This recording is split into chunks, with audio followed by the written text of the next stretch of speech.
Hello everyone, you all are again welcome in the lecture series of Fundamentals of Agronomy with the new course number, that is 103 instead of Agron 101.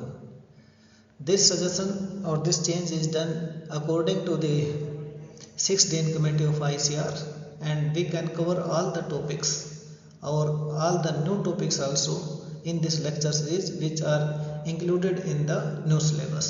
So let us start our course. Now start with the basics. Agriculture. Agriculture is derived from the two words agar or agri or culture. Agar means soil और cultura means cultivation. तो agriculture क्या हुआ, soil का cultivation हुआ कि soil अलग अलग प्रकार की हो सकती है, सैंडी है, लोम है, सैंडी लोम है, हैवी है, ब्लैक सोयल्स है। अब जब सोयल इतने प्रकार की है तो उसके ऊपर एक जैसा तो काम हो नहीं सकता, तो इस पर बहुत सारी कृषि से संबंधित जो इंटरप्राइजेज होती हैं वो काम करती हैं, जैसे हॉर्टिकल्चर है, लाइव स्टॉक है, पोल्ट्री है, फिशरीज है, फॉरेस्ट्री है, पल्सीज हैं, सीरियल्स हैं। तो ये एग्रोसिल्विकल्चर है, पास्चर है, तो इसका मतलब बहुत सारी विधाएं सोइल के ऊपर कल्टीवेट की जा सकती है। इसलिए हम क्या कह सकते हैं कि एग्रीकल्चर उन सब कृषि से रिलेटेड एंटरप्राइजेज की स्टडी है। तो अगर ऐसा है तो जब अलग अलग सोयल है, अलग अलग इंटरप्राइजेज है, तो उसमें नई इंटरप्राइजेज इंक्लूड करेंगे तो उसके अंदर प्रॉब्लम्स भी क्रिएट होंगी, तो उस प्रॉब्लम्स का सॉल्यूशन भी ढूंढना होगा और सॉल्यूशन इनोवेट करके उस प्रोसेस को आगे बढ़ाया जाएगा। तो इसलिए हम क्या कहते हैं, एग्रीकल्चर को अप्लाइड साइंस कहते हैं, कि जिसमें सॉल्यूशंस भी होंगे और जिसके अंदर प्रॉब्लम्स भी होंगी और सॉल्यूशन भी जिसके अंदर आएंगे। अब तो जहाँ प्रॉब्लम्स भी हो और सॉल्यूशन भी आए तो उस साइंस को हम अप्लाइड साइंस कहते हैं। तो एग्रीकल्चर एक अप्लाइड साइंस होती है। एग्रीकल्चर को हम आर्ट, साइंस और बिजनेस में भी कह सकते हैं कि ये तीनों चीज़ है। आर्ट इसलिए है, मान लो एक नीचे पिक्चर देख रहे हैं तो इसमें प्लोइंग हो रही है, सीड सोइंग हो रही है, तो जैसे जैसे प्लोइंग और सीड सोइंग होंगे तो हर बार कुछ ना कुछ सीड का जर्मिनेशन, सीडलिंग का विगर, ईल्ड सब वेरी करेंगे हर बार। तो किसान हर बार नए तरीके सीखता है कि किस प्रकार से प्लांट पॉपुलेशन अच्छी मेंटेन रहेगी, सीड का जर्मिनेशन सही रहेगा, डेप्थ सही रहेगी, तो रोज अपने आप को रिफाइन करता है। तो एग्रीकल्चर क्या है, एक आर्ट है, एग्रीकल्चर साइंस है। जब हम देखते हैं कि फसल में सब कुछ ठीक ठाक है लेकिन फिर भी यील्ड नहीं आ रही, तो ये पता लगता है किसी न किसी न्यूट्रेंट्स की या वाटर की स्ट्रेस होगी। तो हम न्यूट्रेंट की स्ट्रेस को आइडेंटिफाई करते हैं, उसका पॉसिबल सॉल्यूशन ढूंढते हैं और वो पॉसिबल इनपुट जो इजीली हमें अवेलेबल हो सकता है वो प्लांट को अप्लाई करते हैं, जिससे कि हमें किसी प्रकार का यील्ड का नुकसान ना हो। और एग्रीकल्चर बिजनेस है, क्योंकि जो भी एग्रीकल्चर की जितने इंटरप्राइजेज है, हॉर्टिकल्चर है, ग्रासलैंड है, फॉरेस्ट्री है, क्रॉप प्रोडक्शन है, लाइव स्टॉक है, तो ये सारी चीज़ें हम जब प्रोड्यूस करेंगे तो इसको बेच के हमें इकोनॉमिकल फ़ायदा भी होगा।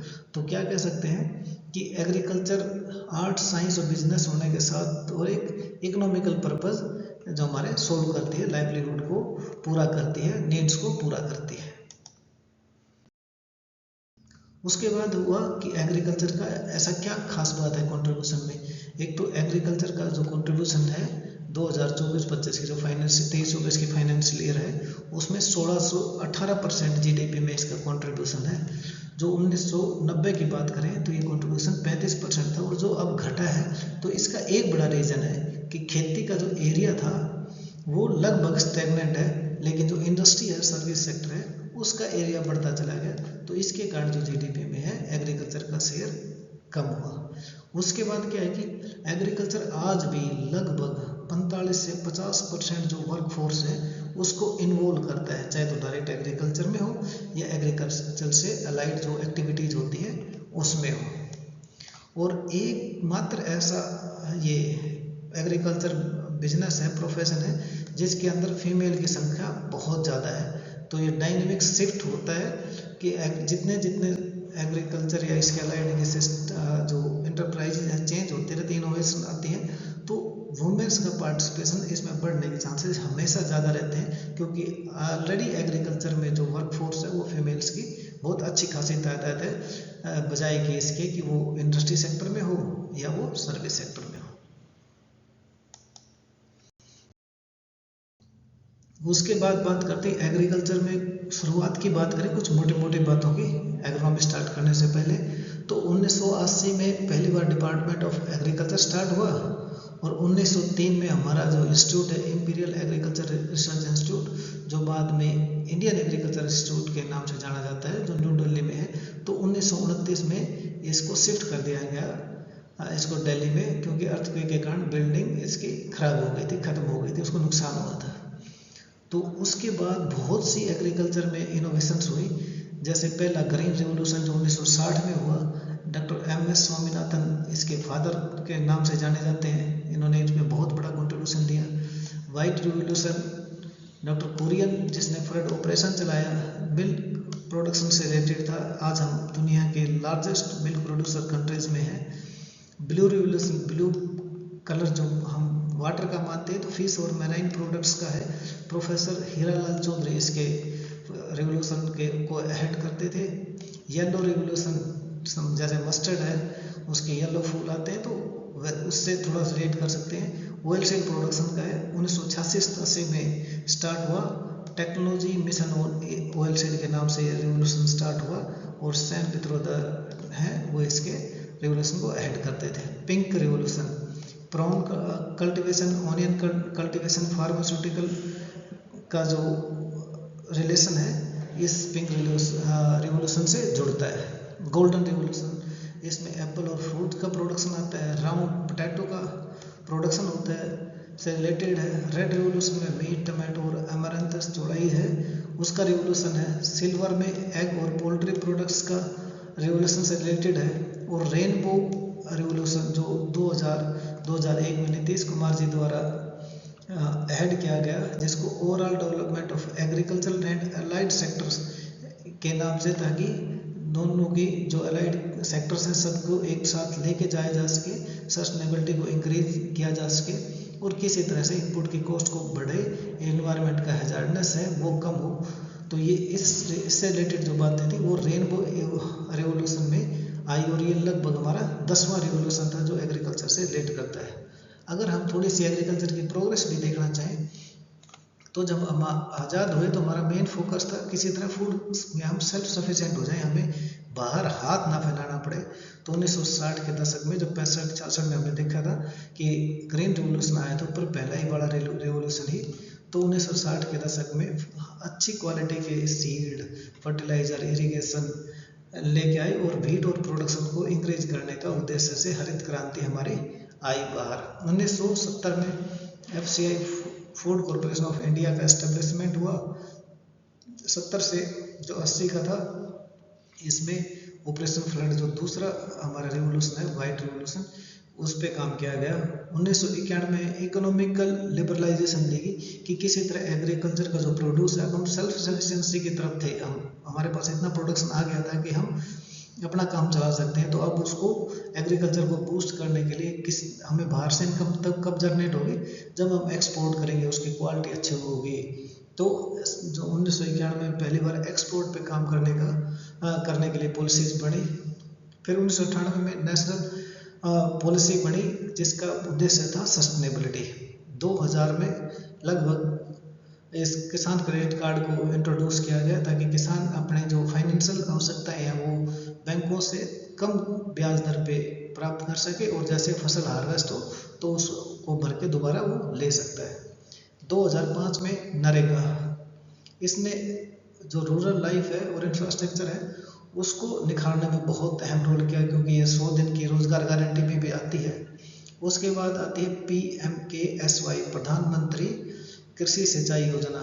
इसका मेन उद्देश्य था कि ज़्यादा से ज़्यादा जो एकड़ है उसको इरिगेशन के अंतर्गत लाया जाए, रेनफेड एग्रीकल्चर से, ड्राई एग्रीकल्चर से बाहर निकाला जा सके ताकि वहाँ से प्रोडक्शन की श्योरिटी हो, क्योंकि रेनफेड एग्रीकल्चर में और ड्राई लैंड एग्रीकल्चर में तो श्योरिटी है ही नहीं, सब कुछ रिस्क पे है, दांव पे लगा रहता है। तो इसलिए 2014 में ये सोचा गया ज़्यादा से ज़्यादा एरिया हम किस तरह से इरिगेशन के अंदर लेके आए। तो नहरें आई और पॉलिसीज बनी, सिस्टम चेंज हुए, स्प्रिंकलर आया, मिनी स्प्रिंकलर आए, चीज़ें चेंज हुई।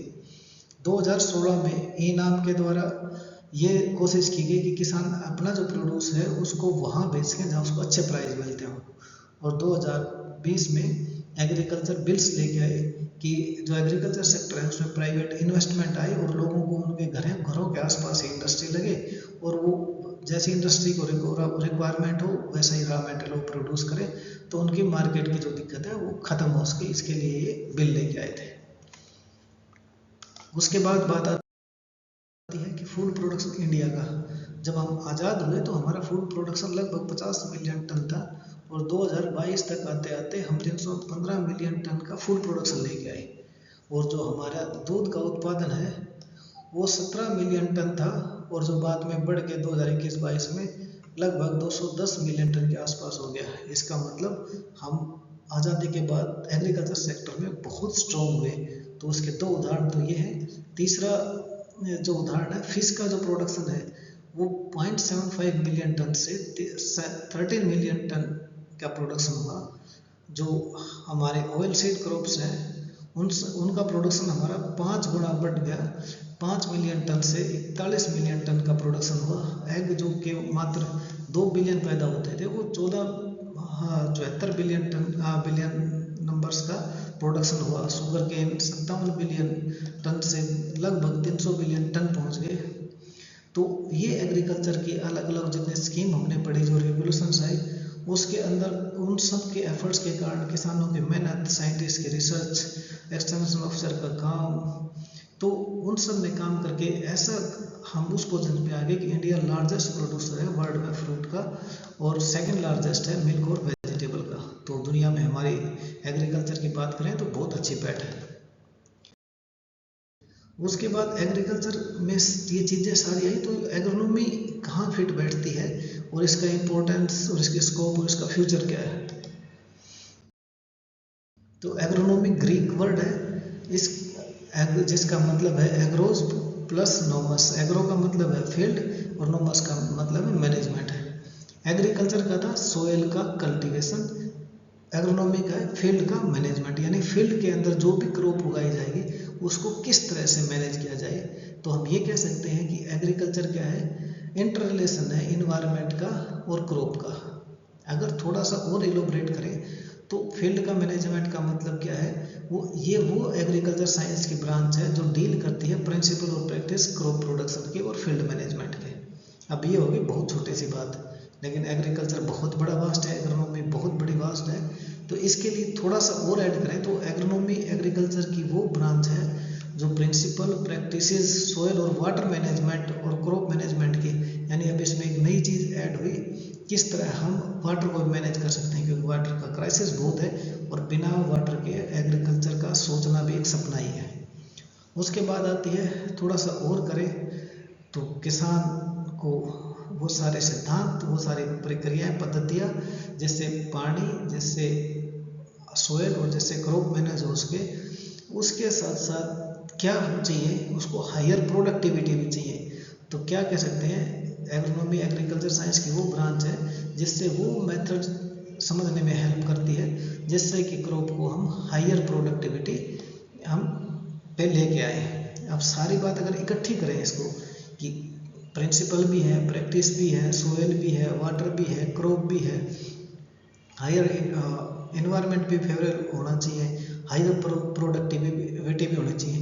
तो इसके साथ एक चीज़ हो रहा है कि अगर सारी चीज़ इतनी बढ़िया बढ़िया होंगी तो पोल्यूशन भी होगा। अब पोल्यूशन को कम करना, नेचुरल रिसोर्स को कम की रिक्वायरमेंट को कम करना, अगर इसका उद्देश्य के ऐड कर दें तो एग्रोनॉमी की एक बहुत व्यापक बड़ी डेफिनेशन हो जाती है। तो ये साइंटिफिक स्टडी है उन सभी फिजिकल एलिमेंट्स की, बायोलॉजिकल एलिमेंट्स की, वेजिटेशन की, अपॉर्चुनिटीज़ की, कंस्ट्रेंट्स की, मार्केट की, सेल की, प्रॉफिट की, सोशल सर्कमस्टांसेज की और फार्मर की प्रेफरेंसेज की, जिसकी कि वो लैंड है। जब ये सारी चीज़ों का इंटर रिलेशन स्टडी करती है जिससे कि एनवायरनमेंट तक सेफ रहे, तो वो एग्रोनॉमी है। अब बात करते हैं कि एग्रोनॉमी का रिलेशन, जब सीड होगा तो एग्रोनॉमिकली उसको ग्रो करके देखा जाएगा ताकि पैकेज प्रैक्टिस आए। वो इंजीनियरिंग की जितनी इनोवेशंस होंगे तो सीड डेप्थ पे जाता है, नहीं जाता, रेंज कितनी है, एफिशिएंसी कितनी है, कॉस्ट कैसी है, इकोनॉमिक एनालिसिस कैसे हैं, तो वो इकोनॉमिकली जब फूड प्रोड्यूस होगा उससे पता चलेगा। अच्छी अपनी प्रोडक्शन आई, अच्छी प्रोडक्शन आपकी आई तो उसके बाद वो इन्वायरमेंट से उसने या सोइल से कितना लिया और कितना उसने वेस्ट दिया, उस सब का अध्ययन आता है। कितना इंसेक्ट पेस्टिसाइड डिजीजेज आई, उनको मेंटेन किया गया, उनको कंट्रोल किया गया, उनके लिए कौन सी पेस्टिसाइड डालेंगे, पेस्टिसाइड डालने के बाद उसका रेजिडू सोइल में कितना गया, प्लांट में कितना गया, इकोनॉमिकल पार्ट में कितना गया। तो सब चीज़ें एग्रोनॉमी से डायरेक्टली और इनडायरेक्टली बहुत गहरे से जुड़ी हुई हैं, क्योंकि जब तक किसी भी एग्रीकल्चरल इंटरप्राइजेज की एग्रोनॉमी ठीक नहीं है तो इसका मतलब उसका आउटपुट ठीक नहीं है। अब बात आती है स्कोप की। तो एग्रोनॉमी डायनामिक डिसिप्लिन है, बहुत चेंज होते हैं इसमें। सीड चेंज हो गया तो एग्रोनॉमी बदल जाती है। इंसेक्टिसाइड पेस्टिसाइड की जो डोज है वो चेंज हो जाती है। प्लैनेट के ऊपर उसका क्या इम्पैक्ट आएगा, टॉक्सिसिटी रहेगी नहीं रहेगी, डिग्रेड होगा नहीं होगा, इन्वायरमेंट में स्टेबल रहेंगे कि नहीं रहेगा प्लांट। तो ये सारी चीज़ें एक साथ धीरे धीरे कहीं भी चेंज होगा तो एग्रोनॉमिकली उस क्रॉप, उस प्लांट, उस एरिया, उस रीजन, उस क्लाइमेटिक कंडीशन के हिसाब से चेंज हो जाएगी। तो it is a dynamic science. Identification of proper method of cultivation. आपके पास बहुत अच्छी चीज़ें हैं लेकिन आपके पास मेथडोलॉजी ठीक नहीं है तो वो नेचुरल रिसोर्स के ऊपर जिसकी आजकल किल्लत है उसके ऊपर और प्रेशर पड़ेगा। तो नेचुरल रिसोर्स कम हो गए, अल्टीमेटली हमारी यील्ड तो शायद बढ़ जाएगी लेकिन आगे कल्टीवेशन एग्रीकल्चर करने के लिए हमारे पास पर्याप्त संसाधन नहीं रहेंगे। अवेलेबिलिटी और एप्लीकेशन ऑफ केमिकल फर्टिलाइजर्स, यानी जितने भी इनपुट हमारे पास अवेलेबल हैं यहाँ हमें बाहर से डालने हैं। तो क्रॉप कितना कंज्यूम करती है, अपने ग्रोथ टाइम में कितना अवेलेबल है सोइल के अंदर, कितना हमें डालना पड़ेगा, कितनी डेफिशिएंसी है, कितनी लग्जरी कंजम्पशन है, क्या क्या सिस्टम आते हैं, किस मेथड से बढ़िया न्यूट्रिएंट्स पौधा लगेगा, ये सारी चीज़ें एग्रोनॉमिकली टेस्टेड होती हैं। तो एग्रोनॉमी का इसमें भी बहुत बड़ा स्कोप है। वीड की selectivity, time, method of application, her cheese, water management practice, method, scheduling, सारी चीज़ें एग्रोनॉमी के स्कोप में आते हैं। और आज का ज़माना है वो मॉडर्न एग्रीकल्चर का या इंटेंसिव कल्टीवेशन का। तो जो इन्वायरमेंट के ऊपर हैजार्डियस जो इम्पैक्ट आते हैं उनकी संख्या बढ़ती जा रही है। तो नई टेक्नोलॉजी इवॉल्व हो रही है कि कैसे हम इन्वायरमेंटल हैजार्ड्स को कम कर सकें, नेचुरल रिसोर्स का यूज़ को कम कर सकें। नई टेक्नोलॉजी आई है जो मोस्ट स्ट्रेस या ड्राई लैंड कंडीशन में उसको ओवरकम किया जा सके, जिसमें सिस्टम ऑफ इरिगेशन एक अपना रोल अदा करता है।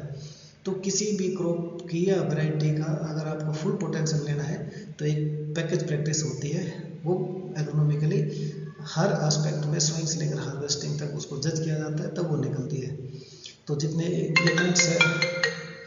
इम्प्लीमेंट्स हैं वो गुड शेप में, गुड साइज में, गुड तरीके से हो ताकि उनकी एफिशिएंसी को हम अच्छी तरह यूटिलाइज कर सकें। मेंटेनिंग इकोलॉजिकल बैलेंस, यानी ये सारी चीज़ करके इंटीग्रेटेड फार्मिंग हो, ऑर्गेनिक फार्मिंग हो, नेचुरल फार्मिंग हो, हाई इंटेंसिटी फार्मिंग हो, लीजा फार्मिंग हो, हमें वो सारे तरीके मेंटेन करने हैं जिससे कि या उसको वर्कआउट करना है ताकि इकोलॉजिकल बैलेंस को मेंटेन कर सके। आओ बैठो पास कोई कहानी बनाते हैं, ताउम्र रहे याद ऐसी सुहानी बनाते हैं। फिजूल है जिस्म का सो के वसल जाना, पकड़ो हाथ जमीन को आसमानी बनाते हैं। कुछ भी यूं ही अच्छा खैरात में नहीं मिलता, जहां तू आ सके जहां मैं आ सकूं कासा बनाते हैं। ख्वाहिश भी है लिहाज भी है तेरी आंखों का, रहे तू आस पास ऐसा कोई पता बनाते हैं। सबको अंदाजा है मेरी तुनक मिजाजी का, खैर तुमसे तो आखिर हसीन कोई राब्ता बनाते हैं। जब भी जी करे लौट के आना दुनिया घूम कर, माही यहीं तेरे लिए दीवारों दर बनाते हैं। तो नेक्स्ट टॉपिक तक हमसे जुड़े रहिए। धन्यवाद।